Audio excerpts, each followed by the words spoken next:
Que a graça e a paz de nosso Senhor e Salvador Jesus Cristo seja sobre a sua vida. É com muito prazer, com muita alegria e satisfação que mais uma vez estamos aqui para juntos estudarmos mais uma lição da Escola Bíblica Dominical. Neste segundo trimestre de 2019, nós estamos estudando o tabernáculo, símbolo da obra redentora de Cristo. Nesta semana, estamos estudando o lugar santo. Quão maravilhoso é quando nós estamos estudando o tabernáculo. No tabernáculo nós temos 3 divisões: o átrio, o lugar santo e o santíssimo. Nós já estudamos o átrio, falamos do altar, falamos da pia, e agora já estamos entrando no lugar santo. Nós vemos em tudo isso a tridimensão de Deus. E a tridimensionalidade de Deus se prova na sua criação e modos de agir. Por exemplo, olhando para a Trindade, nós vemos um único Deus que se manifesta em 3 pessoas: Deus Pai, Deus Filho e Deus Espírito Santo. Também nós vemos que Deus criou o homem triuno, corpo, alma e espírito. Deus também criou o mundo e deu 3 espaços: céu, terra e Hades, ou inferno. A Bíblia define Jesus como caminho, verdade e vida.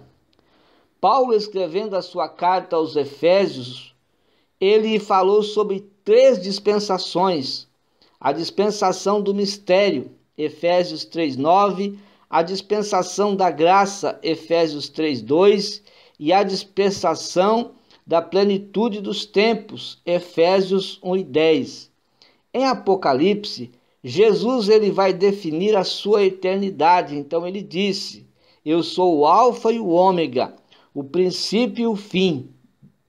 Diz o Senhor que é, que era e que há de vir, o Todo-Poderoso.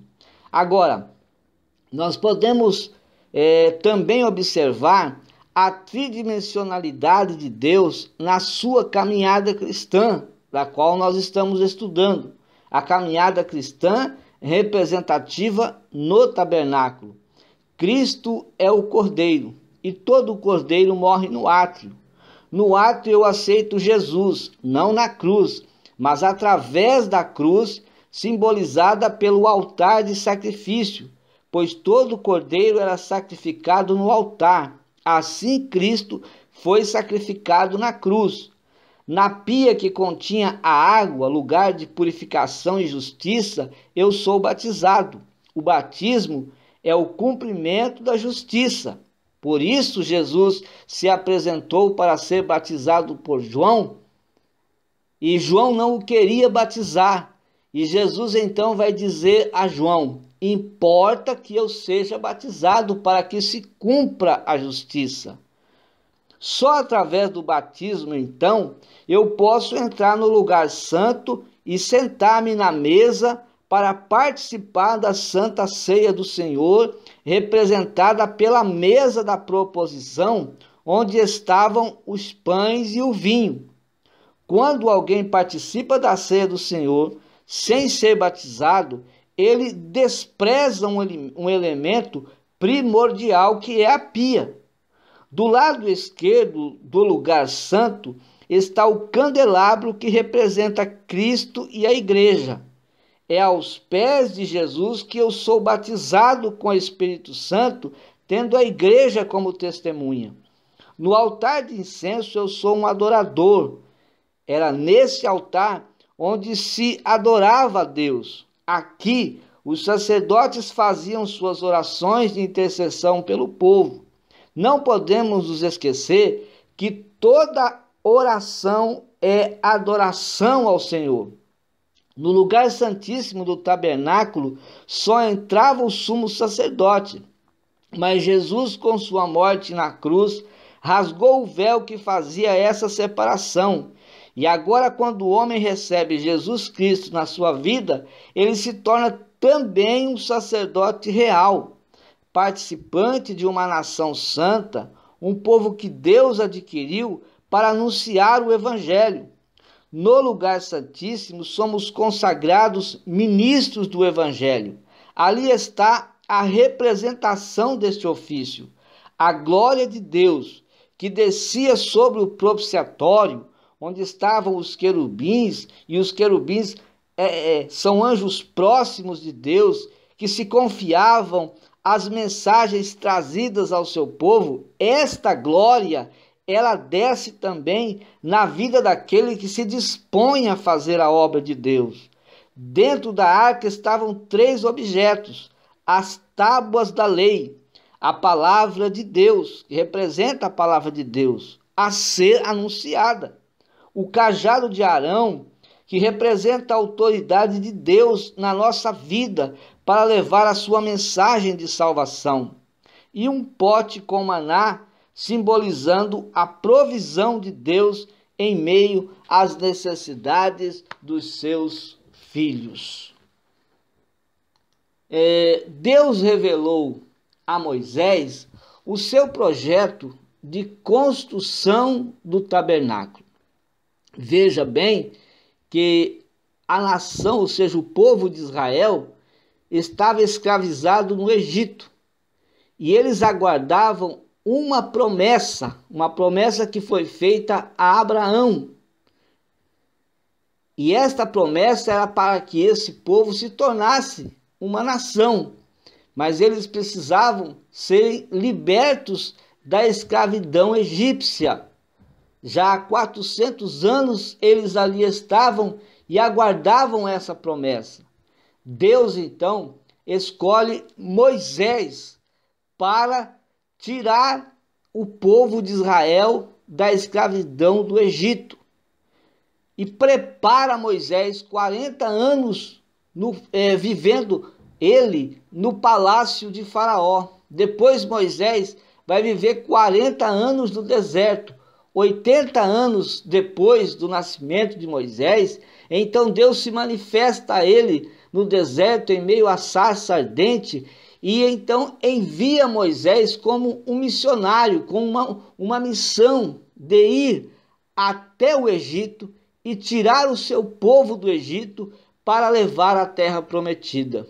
Moisés, então, atende esse chamado de Deus, vai até o Egito e tira o povo de Israel do Egito, leva para o deserto com destino à terra prometida.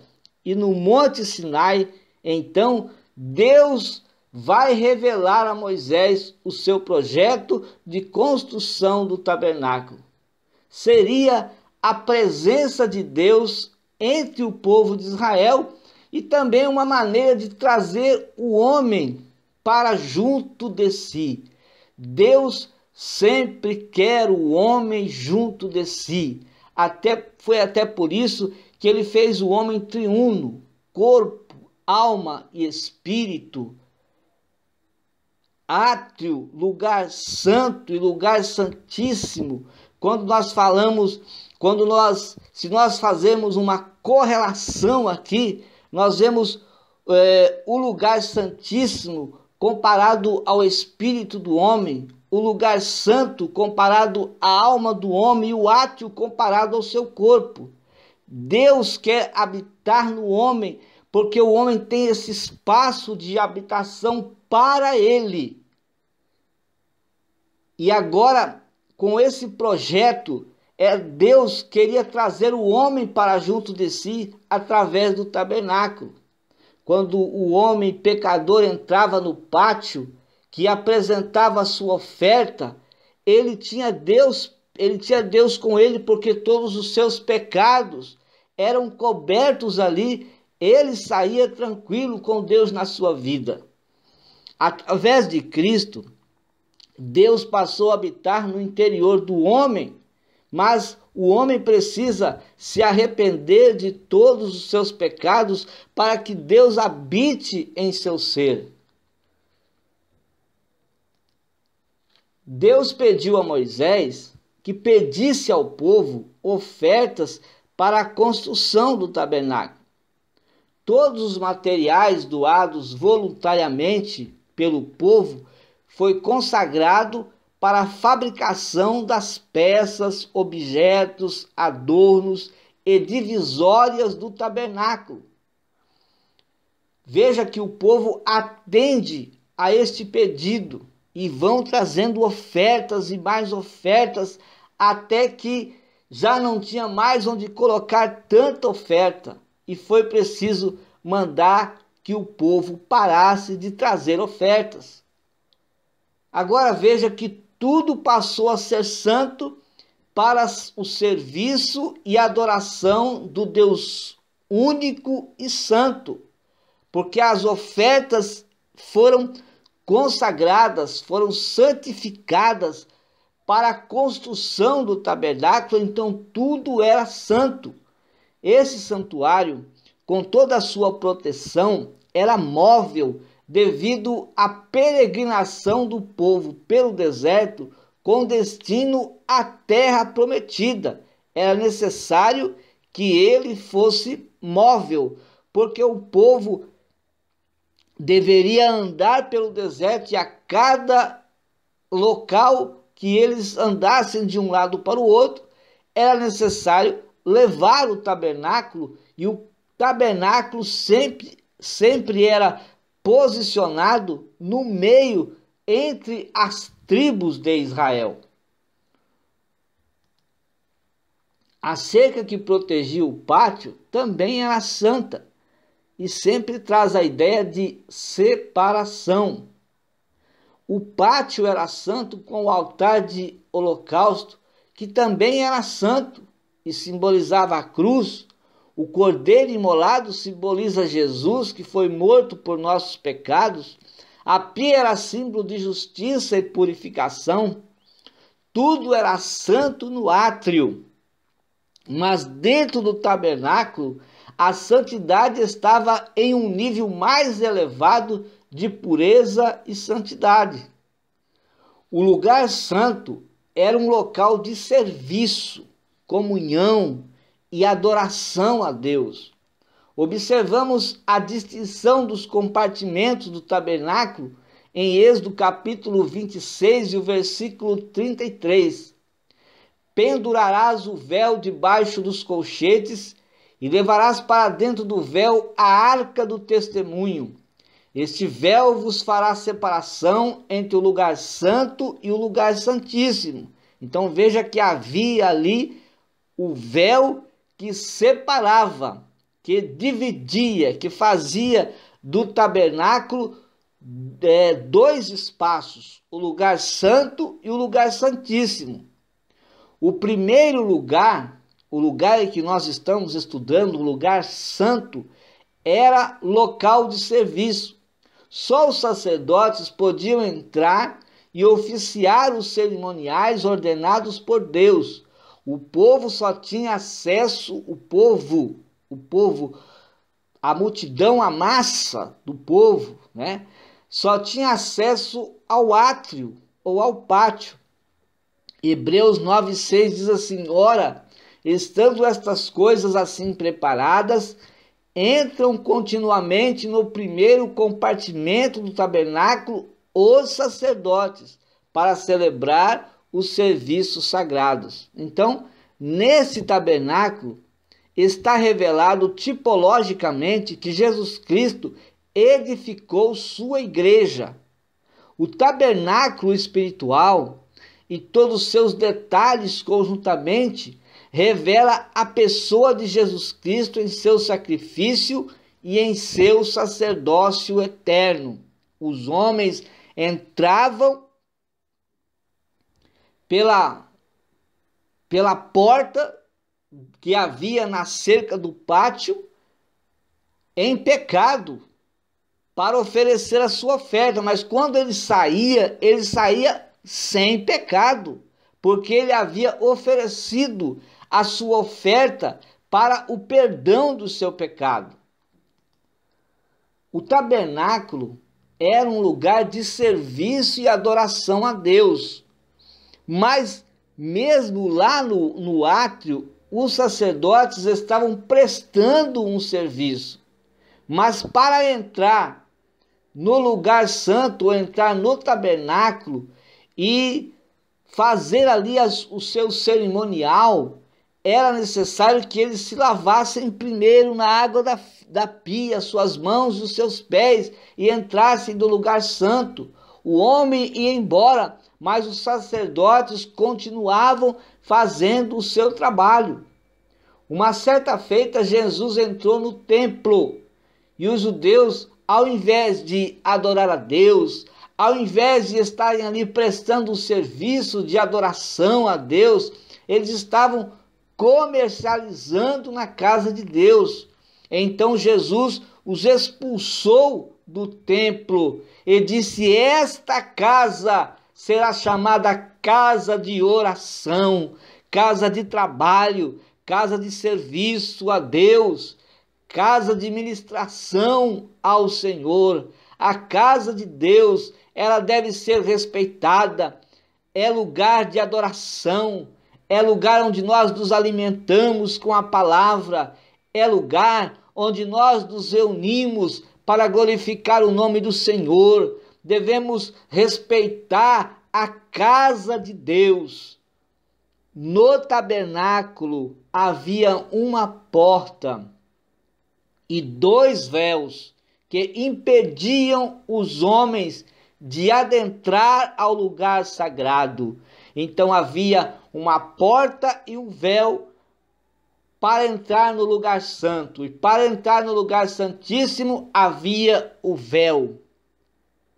No pátio, o homem até entrava em pecado, mas saía purificado do seu pecado, perdoado e em paz com Deus.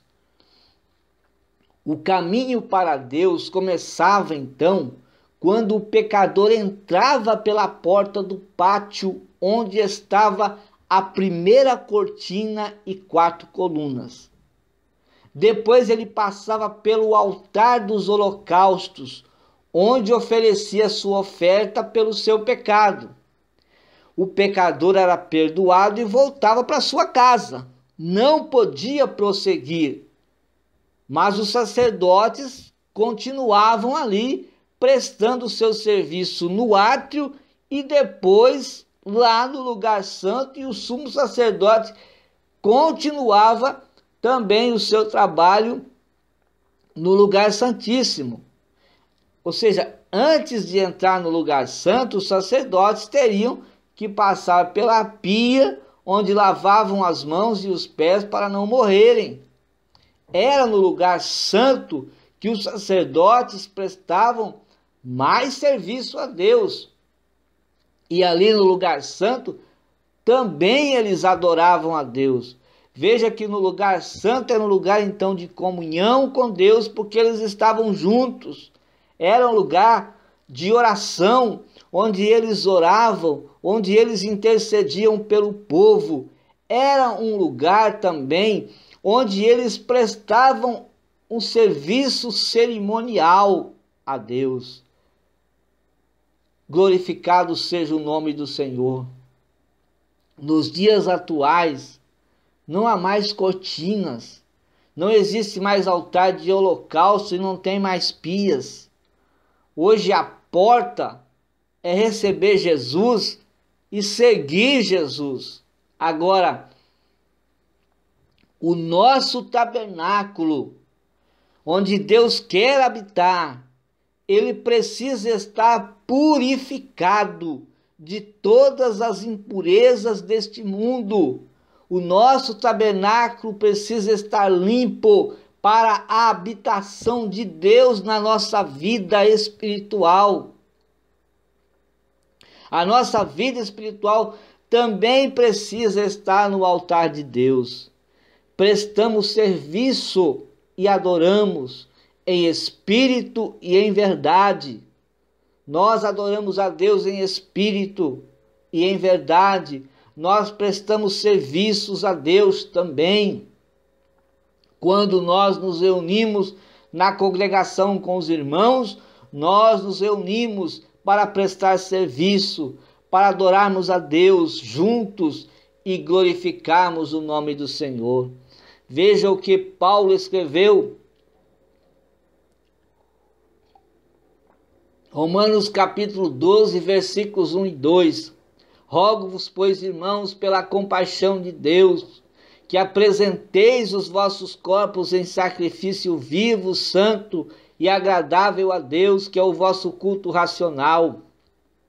E não sedes conformados com este mundo, mas sede transformados pela renovação do vosso entendimento, para que experimenteis qual seja a boa, agradável e perfeita vontade de Deus. Só desprezando este mundo, só nos desapegando das coisas mundanas, só tendo o nosso tabernáculo limpo, o nosso interior purificado de todo pecado, é que nós podemos experimentar a boa, agradável e perfeita vontade de Deus na nossa vida.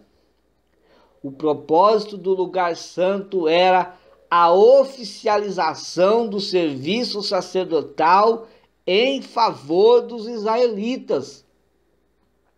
No lugar, por quê? Porque no lugar santo eles intercediam pelo povo em geral. No lugar santo eles oravam pela nação de Israel. Eles faziam intercessão. No lugar santíssimo era oferecido sacrifício. O sacrifício era oferecido de uma forma geral para toda a nação israelita. Os sacerdotes ofereciam as ofertas de sacrifício por diversos pecados trazidas pelo povo a cada violação da lei. Mesmo que a apresentação dos sacrifícios não era perfeita, a santidade de Deus era visível e o pecador era restaurado. A apresentação dos sacrifícios não era perfeita e nem suficiente.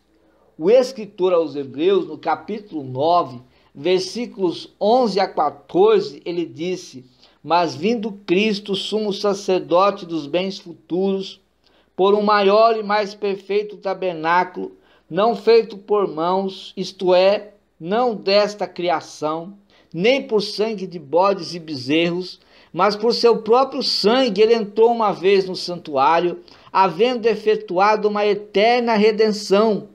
Porque se o sangue dos touros e bodes e a cinza de uma novilha esparzida sobre os imundos os santificam, quanto mais ou quanto a purificação da carne, quanto mais o sangue de Cristo, que pelo Espírito eterno se ofereceu a si mesmo imaculado a Deus, purificará a vossa consciência das vossas obras mortas, para servirdes ao Deus vivo e poderoso.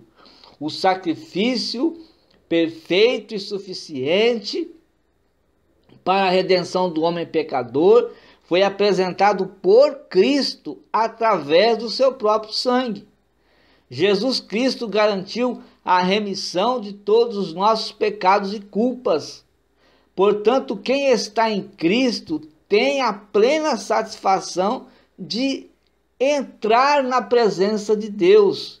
Só quem está em Cristo, quem vive em Cristo, quem aceita Cristo, quem se enche de Cristo e quem tem a palavra de Deus gloriosamente na sua vida, ele se satisfaz na presença de Deus. A presença de Deus é constante na sua vida. Efésios 2, 18 e 19. Porque por ele ambos temos acesso ao Pai em um mesmo Espírito. Assim que já não sois estrangeiros nem forasteiros, mas concidadãos dos santos e da família de Deus. Que coisa maravilhosa é a presença de Deus na nossa vida. Então, no lugar santo, havia 3 peças de grande valor simbólico. Era o lugar de preparação para a entrada no lugar santíssimo.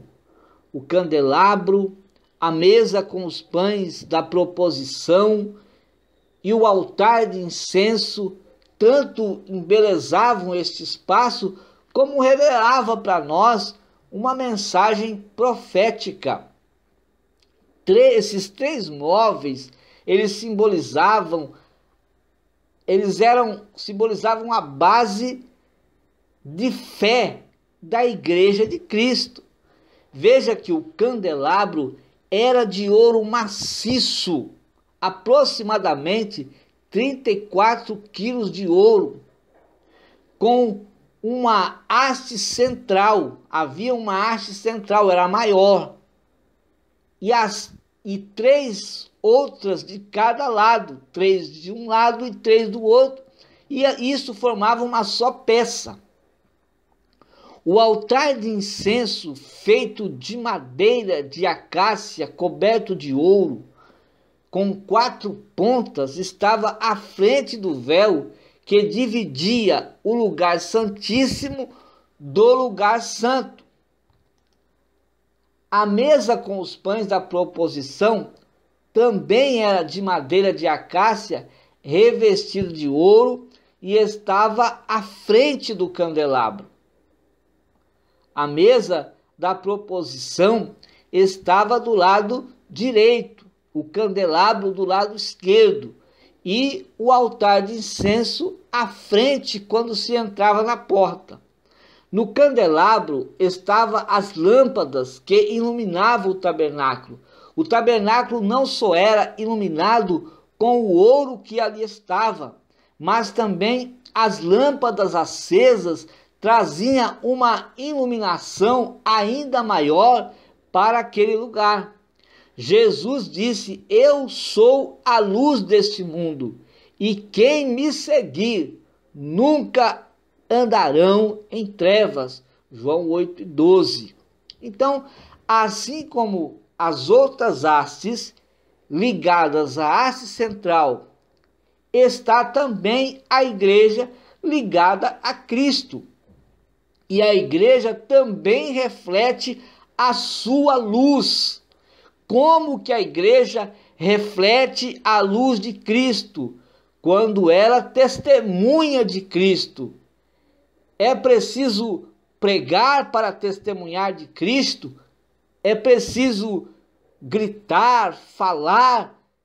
Não, não é preciso. O que é preciso é ter um bom comportamento, um comportamento cristão, um caráter cristão. Quando as pessoas olharem para você e verem este comportamento cristão, um comportamento de crente, ele então vai ver em você a luz de Cristo. É por isso que muitas vezes você é interrogado: por que você não fala isso? Por que você não faz isso? Por que você não vai em tal lugar? Por que você fica calado quando nós estamos falando tal assunto? Ou porque você fala e nós não temos assunto para discutir com você? É a luz de Cristo brilhando na sua vida através de um comportamento cristão. Então, esta luz, ela reflete ao mundo com uma vida firmada na palavra, pautada na palavra. E a palavra é Cristo, porque Cristo é o verbo, ele é a palavra.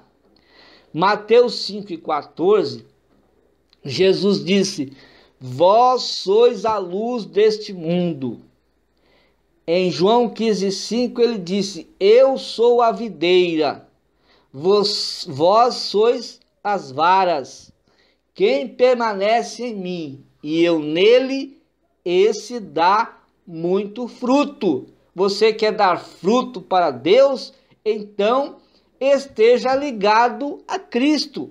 Você quer ter um bom comportamento?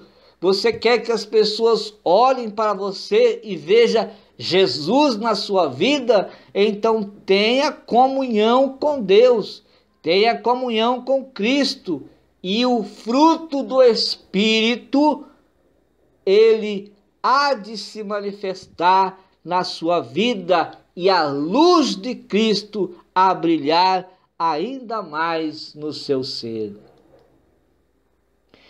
Tanto a haste central do castiçal quanto as outras 6 tinham orifícios.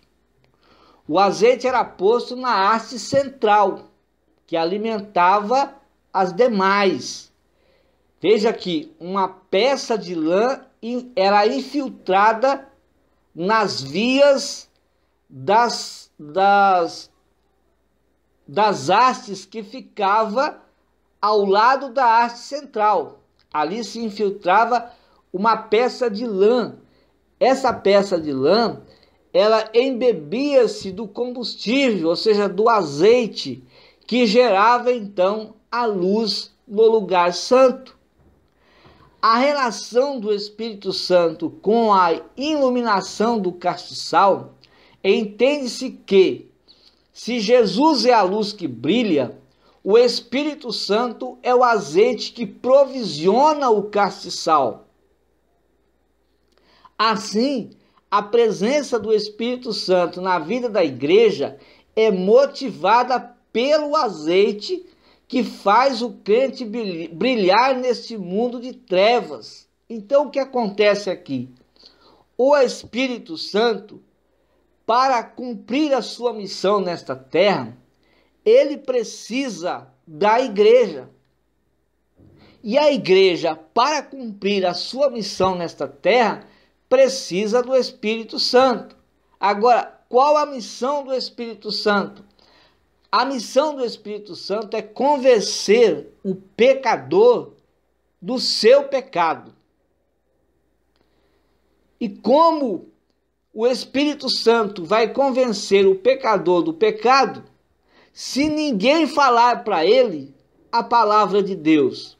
Então é necessário que a igreja cumpra a sua missão. A missão da igreja é comportar-se em uma vida cristã e falarmos a palavra de Deus.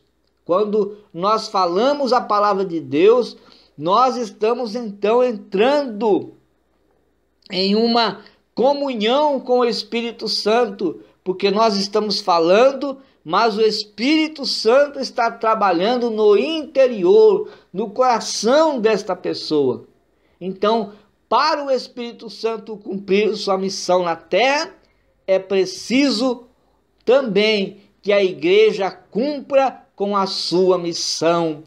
E a igreja, trabalhando com o Espírito Santo, as almas se rendem aos pés de nosso Senhor e Salvador Jesus Cristo. No seu sentido especial, o Espírito Santo é a luz interior na vida do crente, porque o Espírito glorifica a Cristo, revelando sua glória por meio do evangelho que pregamos.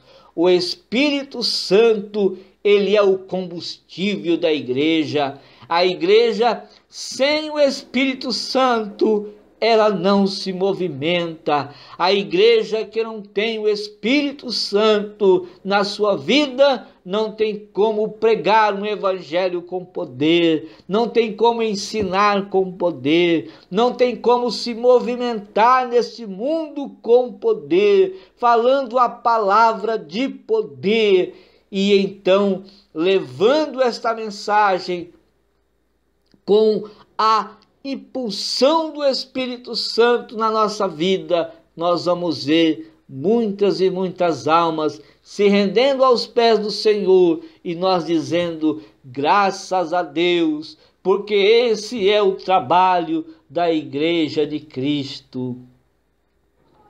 A mesa com os pães da proposição era feita de madeira de acácia, recoberta de ouro.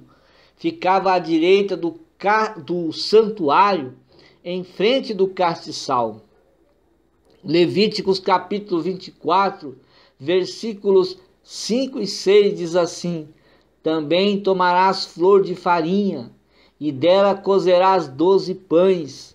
Cada pão será de 2/10 de efa, e pô-los-ás perante o Senhor em 2 fileiras, 6 em cada fileira, sobre a mesa de ouro puro. Os pães, eles eram comidos pelos sacerdotes durante a semana no lugar santo. Cada pão pesava 2 quilos, o suficiente para que os ministrantes ficassem nutridos para exercerem o seu ofício. Então, eram 12 pães. Os 12 pães simbolizam as 12 tribos de Israel. Os sacerdotes, eles comiam 2 pães, porque 2 pães todos os dias, ou seja, durante 6 dias, eram 4 quilos de pães que os sacerdotes comiam todos os dias. Se cada pão pesava 2 quilos, e eram 12 pães, e esses pães eram comidos durante a semana, então eles comiam 2 pães, portanto 4 quilos de pães. Tanto os obreiros quanto os crentes que hoje também foram feitos sacerdote real de Deus, devem se alimentar desse pão, não esse pão sem fermento que participavam os sacerdotes lá no lugar santo. Mas hoje, o pão que nós precisamos é para alimentar a nossa alma. E o pão que alimenta a nossa alma, porque a nossa alma é espiritual, o pão deve ser espiritual, a fim de podermos, então, exercer o nosso ofício de trabalhadores do reino de Deus e sempre estarmos fortalecidos no Senhor, glorificando a Deus e adorando a Deus.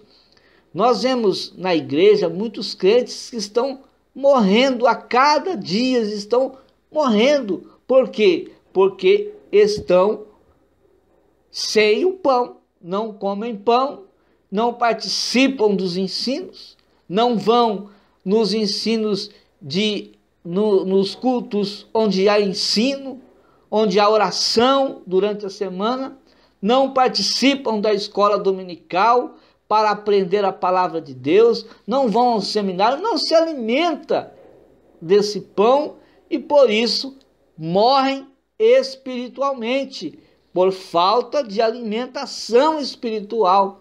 A nossa alimentação espiritual é a palavra de Deus.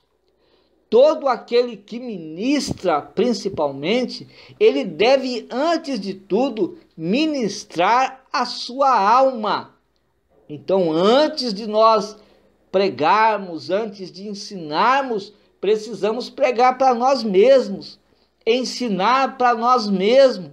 Antes de eu trazer para vocês aqui este estudo, eu passei por muitas coisas, pesquisas, leituras e, enfim, escrevendo e estudando.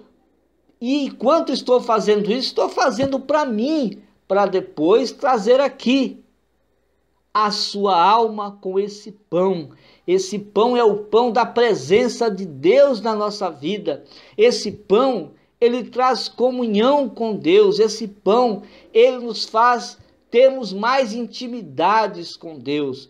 Nós precisamos a cada dia mais nos alimentar deste pão, o pão espiritual, a palavra de Deus. Aí nós temos o altar de incenso. O altar de incenso também era feito de madeira de acácia, coberto com ouro, e ficava diante do véu que dividia o lugar santo do lugar santíssimo. Ali estava o altar de incenso, próximo ao véu, que dividia o lugar santo do lugar santíssimo, ou lugar santíssimo do lugar santo. Havia ali um véu. quando entrava na porta do pátio, lá no átrio, para entrar para o átrio, o primeiro móvel a ser visto era o altar do holocausto. Assim também, quando se entrava no lugar, ou no santuário, e no lugar santo propriamente, o primeiro móvel a ser visto era o altar de incenso. Ou seja, o altar lá do átrio era de bronze, mas o altar de incenso no lugar santo era de ouro.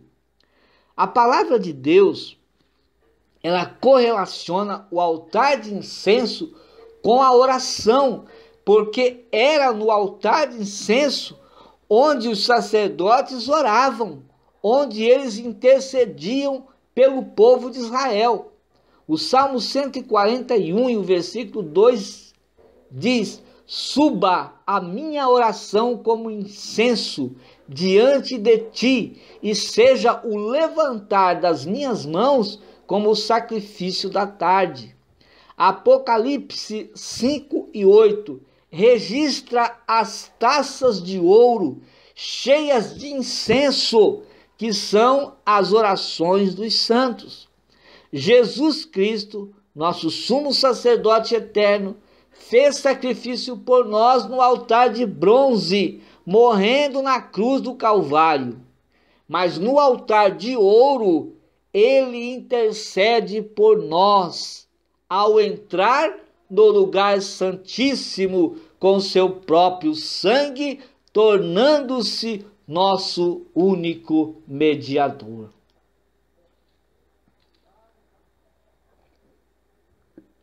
Para que o homem chegasse à presença de Deus, era necessário passar por 3 véus e 2 portas. O primeiro véu estava na entrada do pátio. O homem deveria passar pelo altar de sacrifícios. O caminho para se chegar a Deus sempre começa com o derramamento de sangue inocente. Jesus Cristo fez isso por nós. Ele é o Cordeiro de Deus que tira o pecado do mundo. O primeiro véu ficava, então, na porta, na cerca do tabernáculo. Por esta porta só entrava o homem acompanhado pelo sacerdote com sua oferta. Ao passar por este véu e primeira porta, o pátio do tabernáculo ficava exposto, enquanto o pecador entrava acompanhado do sacerdote. Ele entrava em pecado e saía purificado do seu pecado. Nós entramos na casa de Deus. O Senhor nos chama, fala conosco. Nós entramos na casa de Deus com a vida toda desgraçada, toda acabada. Nós entramos cheios de pecados, cheios de podridão, cheios de mundanismo. Mas quando nós recebemos Jesus Cristo na nossa vida, Ele nos purifica de todo pecado e então nós saímos limpos, nós saímos purificados, nós saímos transformados, nós saímos renovados, porque Jesus perdoou os nossos pecados, Ele nos tirou de um charco de lodo horrível e nos deu o direito de vida eterna. A missão de trazer o homem até a cruz sempre teve a ajuda de um sacerdote. Você é um sacerdote? Então traga homens para até a cruz.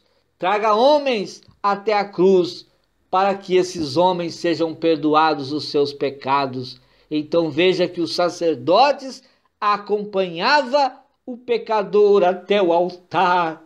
E nós precisamos também levar as pessoas até o altar, levar as pessoas até a cruz e dizer: Jesus perdoa o seu pecado. Então, se nós somos sacerdotes, quando nós assumimos essa posição de sacerdote, Todo sacerdote, todo crente que tem um coração ardente para ganhar almas para o reino de Deus, ele faz isso. Ele leva o homem até a cruz, porque ele tem certeza absoluta que na cruz, aos pés da cruz, ele vai ser perdoado. Jesus não está na cruz, porque Jesus está vivo. Ele ressuscitou ao terceiro dia. Ele está vivo. A cruz está vazia, mas é o símbolo da salvação. Quando nós olhamos para a cruz, nós vemos ela vazia e nós dizemos graças a Deus, porque Jesus ressuscitou e ele pode nos salvar. O segundo véu estava na porta que dava acesso ao santuário, que era o lugar santo. Por esta porta o sacerdote entrava só para ministrar depois de ter se lavado na água da pia. Ele entrava devidamente vestido, com uma bacia de sangue do sumo sacerdote, para expiação depois do segundo véu interno. No lugar santo, antes de entrar no lugar santíssimo, o sacerdote ministrava intercessões.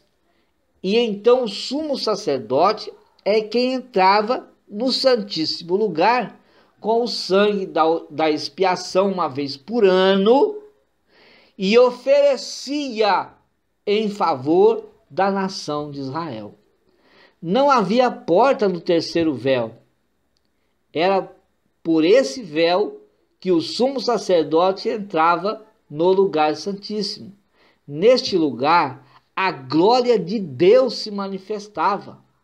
Ninguém entrava neste lugar a não ser o sumo sacerdote com o sangue da expiação. Jesus Cristo foi o nosso expiador. Ele entrou no lugar santíssimo com o seu próprio sangue. Por isso era o lugar da manifestação da justiça de Deus. Conforme Pedro escreveu na sua primeira carta, capítulo 2, versículo 9, todo crente em Jesus agora pode entrar no lugar santíssimo, porque ele é um sacerdote e pode ministrar diante de Deus, porque ele agora é um sacerdote real. Ele agora faz parte da nação santa, que Deus então trouxe para ministrar salvação, para falar a palavra de Deus. Então, esse fato, agora preste atenção, porque esse fato de nós sermos da igreja ser sacerdote não anula o ofício sacerdotal do pastor da igreja com o ministério da palavra. Não, o pastor da igreja, ele tem o ministério da palavra e ele está representando os interesses da igreja de Cristo. Nós somos sacerdotes reais que podemos entrar na presença de Deus, que podemos glorificar a Deus, que podemos adorar a Deus e que podemos também oficiar, ou seja, trabalhar, prestar serviços para Deus conforme aquilo que Deus nos incumbiu de fazer na sua obra. Deus abençoe ricamente a sua vida, Deus abençoe a sua família e até a próxima oportunidade, quando aqui nós estaremos com mais um estudo da palavra de Deus. Deus te abençoe em o nome de Jesus.